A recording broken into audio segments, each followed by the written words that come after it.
But here we are. We haven't yet to see Amber Steel today. And honestly, there's been a lot of people playing it. There's not. There's been a lot of discussion whether or not if Amber Steel is going to be successful in this metagame. Here we are, day 0, basically, and 2 Amber Steels, 3-0 in this tournament. That's a nice start. We're pretty confident it's 2 very different lists. These are both TFM lists, so I will make them public probably today or maybe if I'm being honest, tomorrow sometime, most likely. I believe that one of these decks will be on stream again tomorrow for the boot camp. So we are hosting these tournaments today thanks to Encounter Comments and Games, but we're actually coming back tomorrow, and we're going to be live streaming some gameplay with just our teammates and a couple friends of the community, kind of hanging out as well and playing some games with us. Friends? Question mark? Yeah. What will be the top 3 best decks? Hard to say. Well, AJ, it's going to be Steel Amethyst, number 1 in my heart. It's my favorite deck to play by far. But if I had to guess, I would say it's going to be Emerald Steel, Ruby Sapphire, and Ruby Amethyst. What I can say for sure is that it's hard to answer that question on day 1. Yes. But, recently we did start up the Metafy, and we have, a full list of guides there that we're going to be updating. As I said in the beginning of the stream, we're looking to have, we have a Cinderella versus Cinderella. We're looking to have 3 articles up a week discussing different things within the finance world, in the metagame world. So yeah, I don't think it's going to be a replay of last meta. I think Emerald Amethyst is going to be much more of a force in this metagame. I think there's going to be different versions of that deck that could be a force in this metagame. I do think Ruby Sapphire definitely got better and got more consistent. I don't know for sure that Emerald Steel, if I can say that it got better. But it was very far ahead in terms of what it could do. So there's a lot of world that it says that it maintains that respect level. Real quick, Celeste said to Melissa, Check. You don't have anything with that Cinderella. And guess what? She was right this time. Yeah.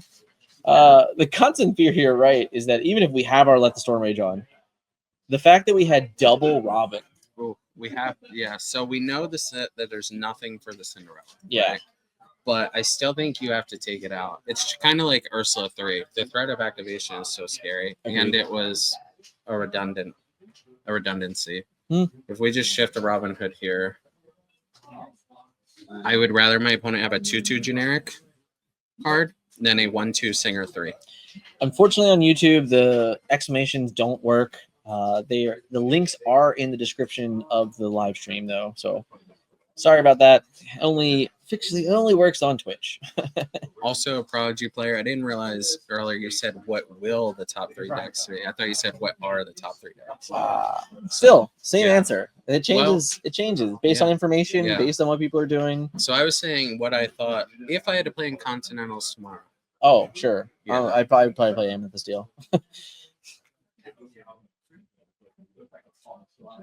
Also, if anyone's not following Prodigy Player 12 on Twitter, I think he's the future of the game. He's always beating me up at locals. Not this week, though. No, this week I finally got revenge. It felt so good to beat a 12-year-old. My daughter just beat me for the first time that morning. I had to go out and fight another child. Ooh. Oh, my. Melissa just got it all. We are so winging. And guess what? This isn't Melissa's first time playing this deck. She won a Let It Go in Dallas off of literally 2 days of playing the deck ever. Yeah. And really just the kind of what we do sometimes before DLCs. We get together, we fly in Wednesday night, we test for a few days, and Melissa was able to learn Amber Steel in 2 days, come out, finish, I think, 103rd, 104th or something like that, and pick up a Let It Go in Dallas. Yeah. Had never played the deck before that weekend. We have our own boot camps that, unfortunately, we can't record because I'm throwing decks across the room. But tomorrow, we'll be back with another boot camp. I'll be on my best behavior, and we have a Pluto sighting. I will say a poll that I should get out there is I don't know what deck I'm playing tomorrow because Dick is taking the lead on Amethyst Steel. It's my baby. So I need to figure out what I'm going to play tomorrow now. This is a really strong start. Is that a Pluto? It is a Pluto, and I actually feel like the Pluto has the ability to Okay. get back into this. I mean, it can take out a Daisy and stick around protecting the other stuff. Yeah. 5 is a lot of help to get through. Game lore, we have multiple triggers here for Daisy. Prizes, we get a prize. Prizes, we get a prize. Pete is really strong, I think, at this point in the game, too. But it does feel like Melissa kind of And ran we're out of only steam. on 3. Yeah. I'm getting flashbacks playing luxury in the ICL. I believe Melissa is on 6-7 a card. dock version, 6-7 card. right? I think she's on the more I aggressive think dock so. lines. She's also playing Tiana. Yeah, no wheel or. Yeah, I believe she's just the dock aggro deck. Yeah. If I had to play this deck, I also would not be willing to play a whole new world right now. Yeah, I'm not. I'm very far past playing a whole new world right now, which is hilarious to say. She's similar to. No, she's Tiana. I like Wonder. Wow. Rapunzel. Pretty good. It's hard to say a 2 4-cost cards combo, Yeah. but at this stage in the game, Yeah. it's It's incredible. honestly in and yeah, we don't even need that Pete. no. So, Yeah, in the past this has already been really relevant. Like, yeah, a whole new world's great, but realistically, Rapunzel is almost always the reasons why we get such like really hard to come back from board states. yeah. And Pluto is Pluto and Lawrence are always been like Lawrence was always a good card. Adding a card like Pluto is another way to kind of just punish people. That'd be pretty good. Especially when you're getting into the 1-5. No. Like obviously with the 5-5, you really can't. Yeah, the 5/5, Yeah. like when it's a 5/5, it takes out pretty much a lot of the threats in the game that you want it to. So it really does force action. But when it's And the 1-5, when we're playing 8 4-cost cards in our deck, it's a lot easier to put Zeus back in the deck as well. Also true. Definitely makes the card. I mean, not that we don't. I haven't seen an Ursula 2, but there's always been good. Yeah, there's just some metagames that it's hard. Like aside from muses, it's hard to sing a Zeus. Oh, that was our own Pluto. Okay, so that's really good actually. Because now we can force Pluto trades, but we once that Pluto is gone, there's only very minuscule strength left in play. So we're gonna have to kind of utilize some songs here to get back into this game. But Melissa is hellbent. Yeah, at this point, Celeste is heavily favored. I mean, that's a lot of lore in play. We gotta answer the lore, and we have to consistently be able to answer ready lore.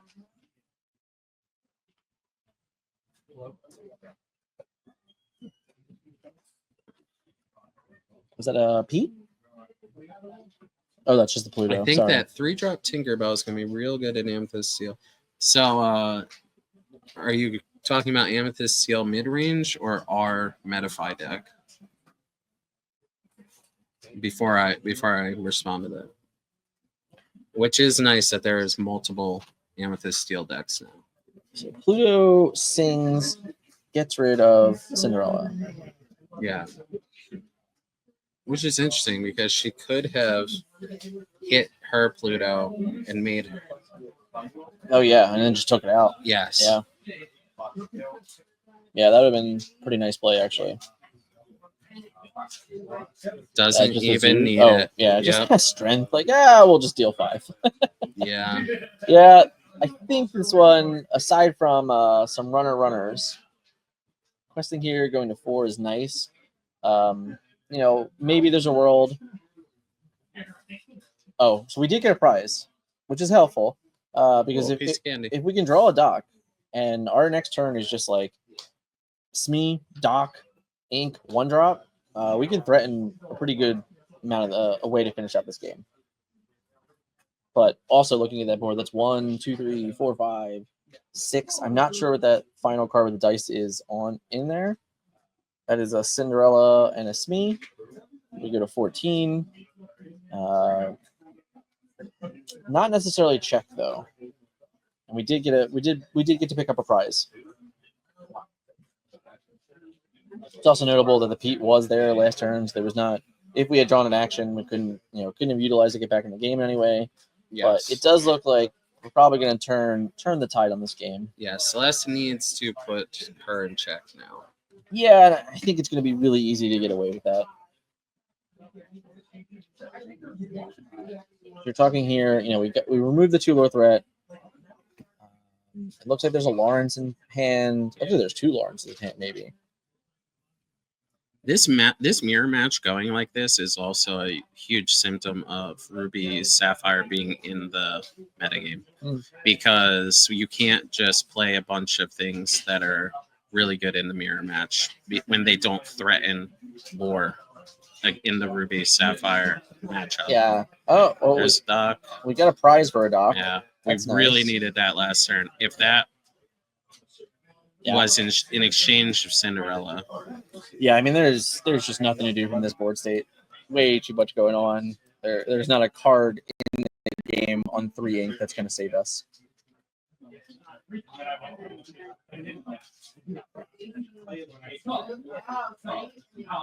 And we drew a second Doc. Yeah, every time. Mid-range. Okay. I do think that the 3-drop Tinkerbell is an interesting card. I think it's going to see some play. I think that it is great to sneak in a 6-drop Tinkerbell. Yeah. So I think you're absolutely right about that. I think the option to do so. The threat of activation, even. And then if they don't quest, whatever, just quest with yours. I thought one of those buttons hit reset. There is. Okay. Okay. Yeah. If we talk about the Amethyst Steel deck for a second, and obviously, this is a deck that we're very familiar with. I do think that if you are slowing down, you have to be doing it for a specific reason in the metagame. If let's just say like Emerald Amethyst is one of those lists that do come out, or if like the more mid-rangey Ruby Amethyst list comes out, like then I think maybe there's some leverage there. But I do think that those lists are giving up a lot of leverage in Ruby Sapphire matchups. I think all those cards are definitely weaker into worlds with Sisus and brawls and things like that. So it's really difficult to play one card a turn and hope that it gets to untap and hope that you can utilize it and do things with it. So we'll have to see how it plays out. I think currently right now I would be letting the metagame develop and then trying to see how I can match that if necessary. I would be much more comfortable just playing like a very straightforward aggro version of the deck right now as the metagame is developing. Force them to answer you rather than trying to figure out the right cards to answer them this early in the metagame. Absolutely. It was the first time you ever played that, so they get sharp.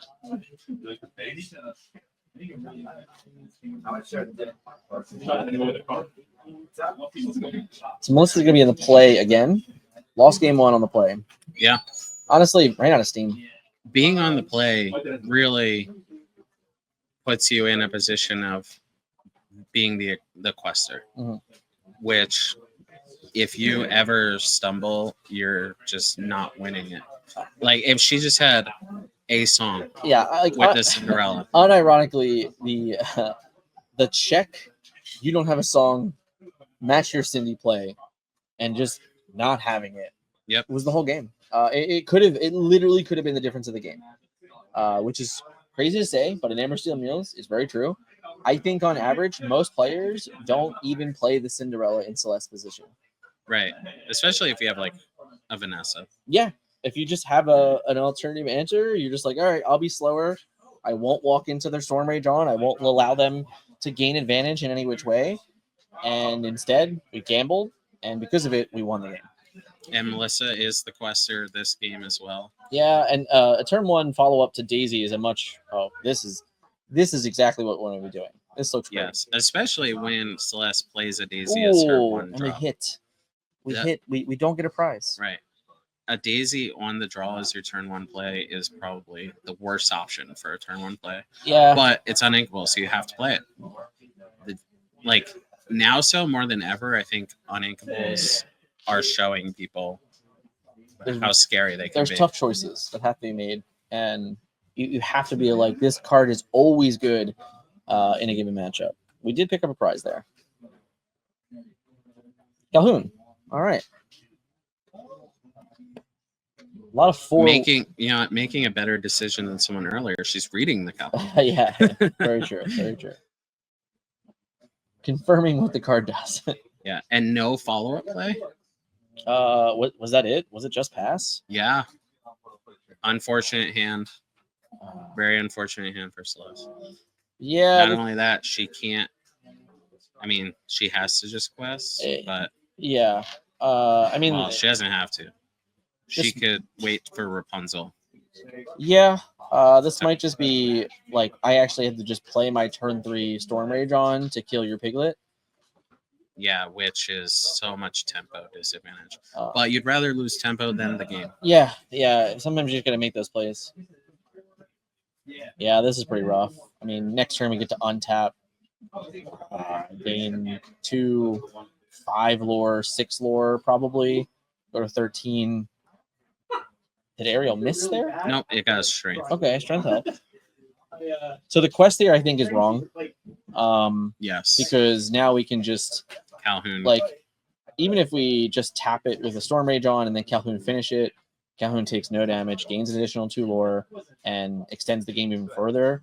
So that could just be like, hey, I wanted to get my lore, but realistically, you know, it could end up being pretty bad. Even if this Daisy doesn't quest to give a prize and just puts a damage on, and then Calhoun finishes, I think that's still probably a pretty fair play. Yep, and that's what's going to happen here. Very well played by Melissa there. Yeah, I mean, dropping a lore to banish a 1/4, Yeah, especially going into turn 4 with Rapunzel, yeah, is very. She's happy to do it.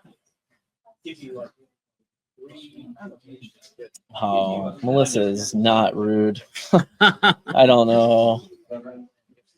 I've never heard that before. I've never seen Melissa be rude. I don't know about that.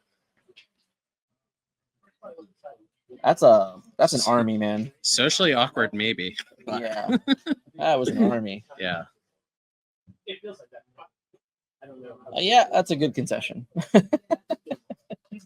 That's probably what we wanted to do in game 1. Yeah. But now Celeste gets a chance. Yeah. Right? She So gets to now play. Melissa's on the draw. Yeah, this is one of the benefits of winning that game 1 on the draw. Yeah. Obviously the hand just wasn't there. You know, it was never going to be optimal in that game in the position that we ended up in. I think that, like, really the one thing we can do differently is just not quest with Daisy that turn, and it maybe buy us and 1 extra lore or a conditional lore. It really just keeps the guy in play, so maybe we have a good Rapunzel target. But I think in any of those situations that Daisy was not going to remove a character, and since it was not going to remove a character, the drawing of the cards weren't going to be relevant.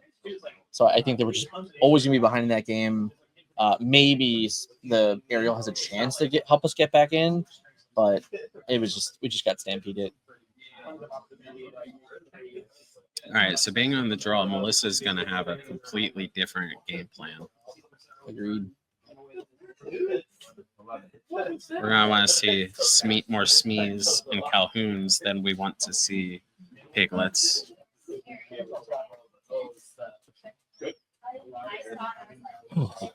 No. And again, today, this stream is sponsored by Heavy Play, new sponsor of the Forbidden Mountain. You can check out heavyplay.com/TFM10 at checkout. Use the code TFM10, get 10% off your order. Thank you for Heavy Play for the sponsor.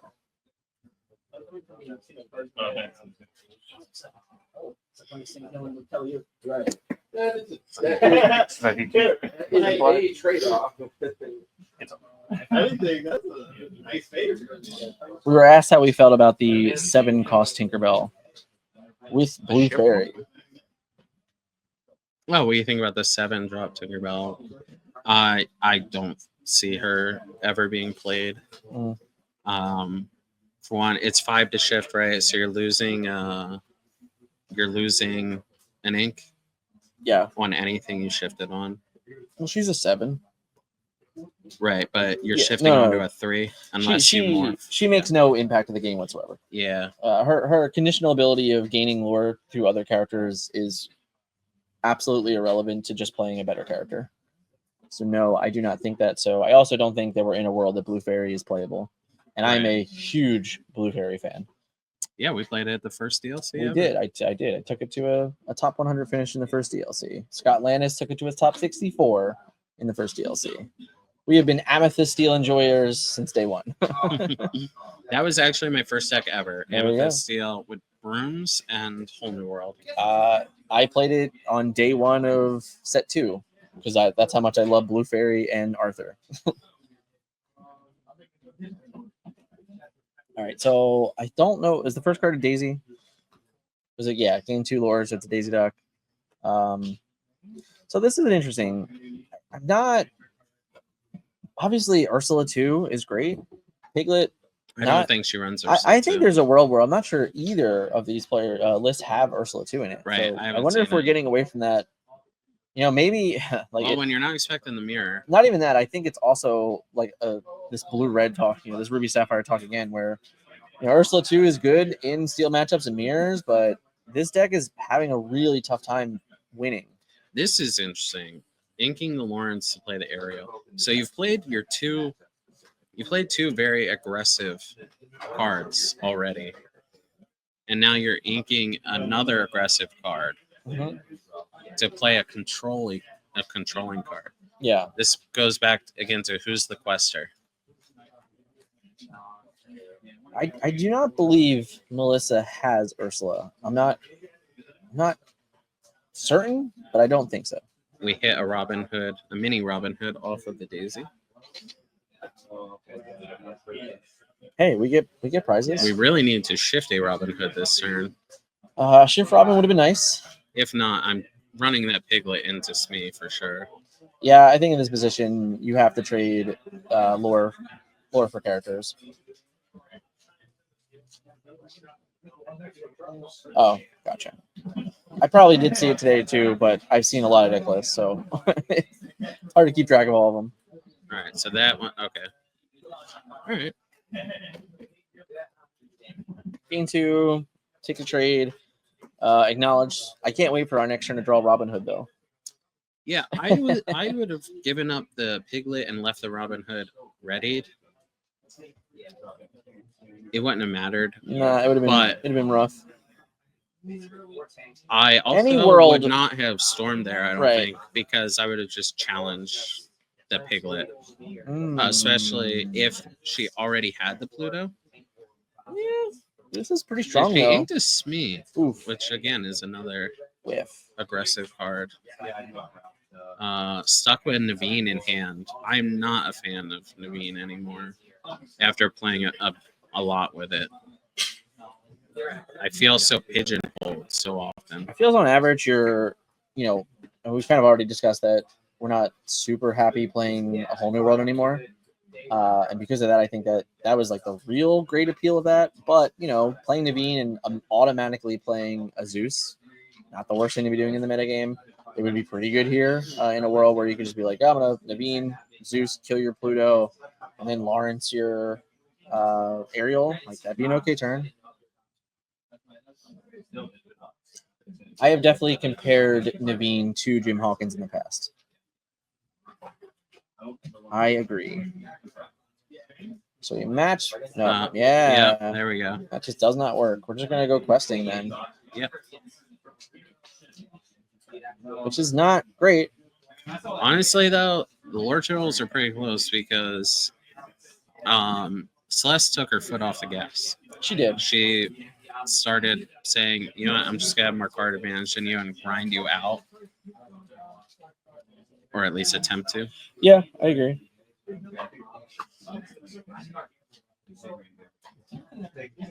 Yeah, I don't know if at least West. We have a Lawrence. Nope, I don't think there's a song in sight. Not exactly where we want to be right now. Yeah, and that aerial could have been a 2 lore quester with this Pluto bodyguard next to it. Yeah, that's true. It could have just been another Lawrence, right? Or Smee. Yeah.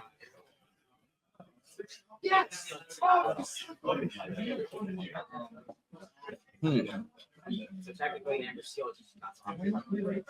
Inking lore again. Going questing. I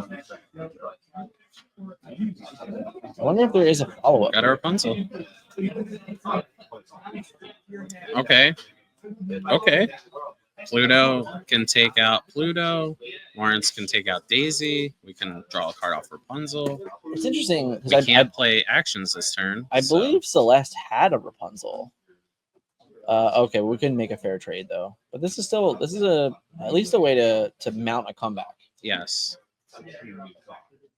Choosing the Ariel. The Ariel did not sing It anything. could be last we have a turn, right? Rapunzel and we're just going to Yeah. draw more cards. No, I know she's Yeah. going to Rapunzel, but the opponent's at 12. Yeah, that's true.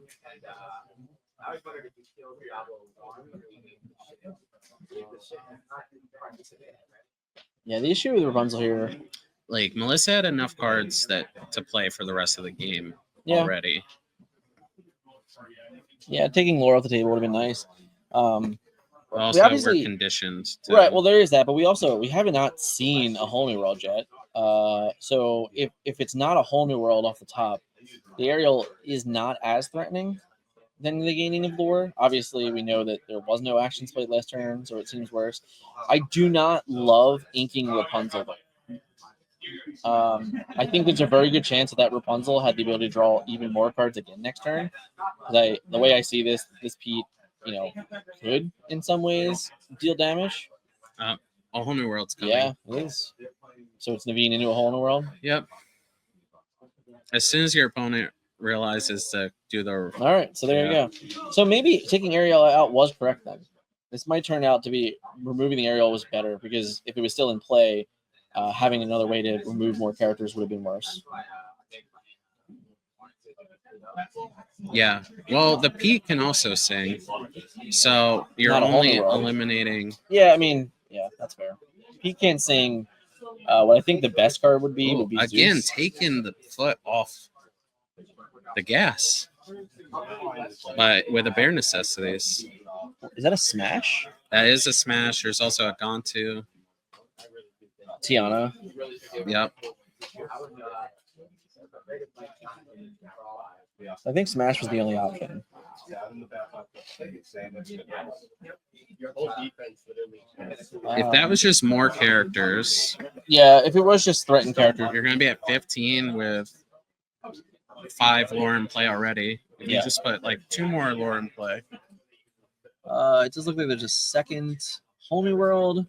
It might to me, I'm not positive, but it looked like a couple Plutos. It might have just been a really bad whole new world. Mhm.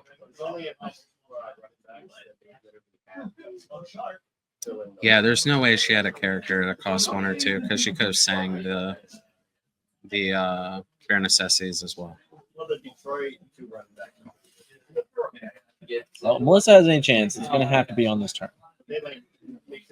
Right, and it's rough. Yeah, and we already know that she didn't have a song previous. So needing to find a song here would be really important. So this is picking up 1 damage. It's probably not a Rapunzel then.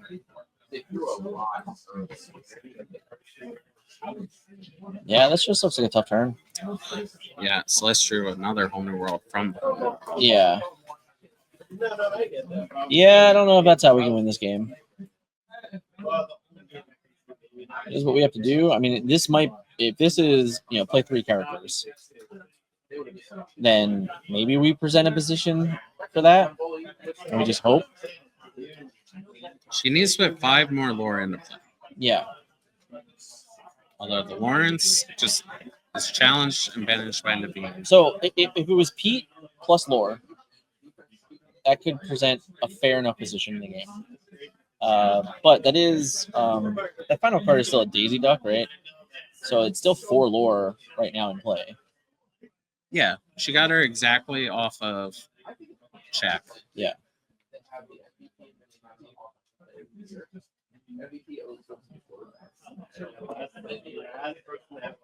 Which means we have to present our own check, which is very difficult. I think in this position. But I mean that we're looking at 6 lore in play already. So Pete plus 2 more lore is a way to say, hey, you can't gain 4 lore next turn. Your Naveen has to do something else. Was it Calhoun? No, they can't. Was it gone to? Ink Robin Hood. Oh, yeah, it's a Robin Hood. Yeah, touche. Yeah, so she doesn't have the baby in her hand. No.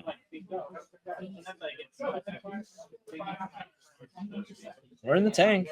This is a tough turn. I mean,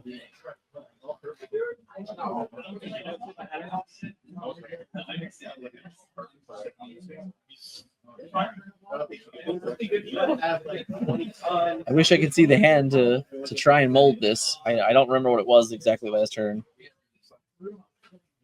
All right, so that's me. Calhoun would also be so interesting because it could stop a quest. There is Cinderella. Is Shift Cinderella on the deck, Ben? Okay. Yes, no? No. No. Okay. So we need 2 more lore here. Yes. Calhoun, in theory, could represent that. Calhoun would be checked. Calhoun would be the best. Yeah. Because then Celeste can't even quest up to 19. 19 next turn. 3. So Pete, not check though. No. Yeah. Yeah, that Cinderella really needed to be. So it's not check. Yeah, no, I think because it's not check, it doesn't matter. I think we're supposed to just quest a 4 here and then play dudes and pass. Yeah. If it was check, yeah, I mean there's no shift in sight, right? I mean, I guess we could. She doesn't know that. Yeah, that's true. So we might have to respect Cinderella in some manner. Like we're like a quarter of the tournament. We didn't share all of our deck lists with each other before the tournament. That way, when you're on camera, there's real play testing going on. Right. But that is the difference of lore here, is that going to 19 here feels great. You're just like, hey, if I go to 19, I put 2 more dudes into play with 2 lore, figure it out. Obviously, we can't play any actions this turn, so there's no way to remove anything from that way. But it's not super relevant if my opponent can't get to 20. Ben, Timmy says hi. Hi, Timmy.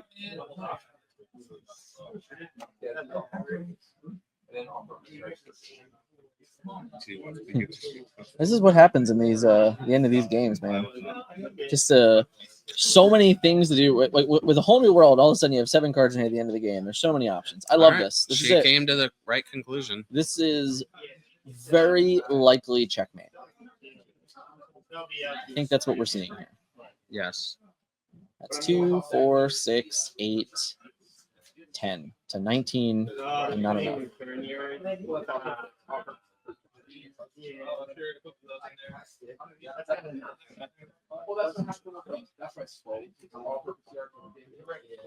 Yeah, I mean, we knew a turn ago she didn't have any actions. Let the Storm Rage on would not be very helpful. I'm not even sure, right? Like there doesn't seem to be a way out of this. Our opponent just put 11 willpower into play. I'm pretty sure that's going to be all she wrote.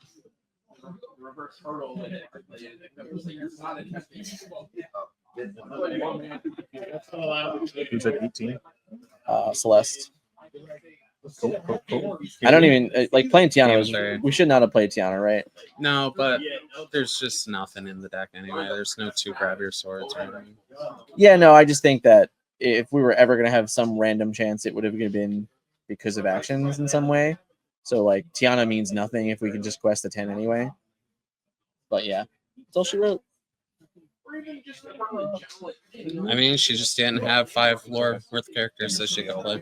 Yeah. The turn prior. No, yeah, that's really what it was. It was just the 5th floor. Oh, yellow gets left. And then, yeah, even if she did, Celeste put 6 alone to play on her turn and had removal. No, the removal wasn't good enough though, because they would repeat. So it would have. Oh yeah, one of them had to be. Right. So yeah, but the difference is that obviously the 6th floor makes a huge difference. There was a really good follow up, but in the end, it needed to be checked, so there couldn't be summer Well, spots. she could have played Tiana instead of Pete. No, Tiana still has to be exerted. No, but Tiana Quest for 2, right? Yeah. And that would have been check, but Uh, Celeste would have answered that. They're going over if she could have won. Or they're going over what would have happened if she played Tiana instead of Pete. I see. So they're just like seeing if the game is alternatively different, Yeah. and it just means. And the answer, it's not. Right, like I just have Zeus, right? Yeah.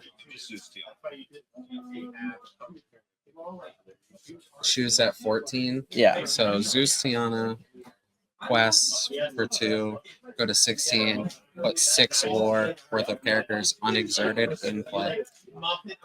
So Yeah.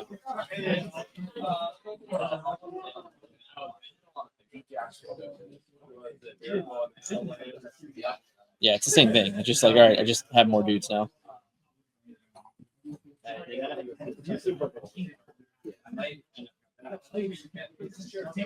Yeah, so we're just seeing the conversations going through about what could happen. Which is, hey, that's what happens when you get to play against your teammate on stream. Yeah. Huge shout out to Celeste though, starting out 4-0 today, locking up top 8. Yeah. I wonder if Ryan had won. He was over here. I don't know if he had won or not.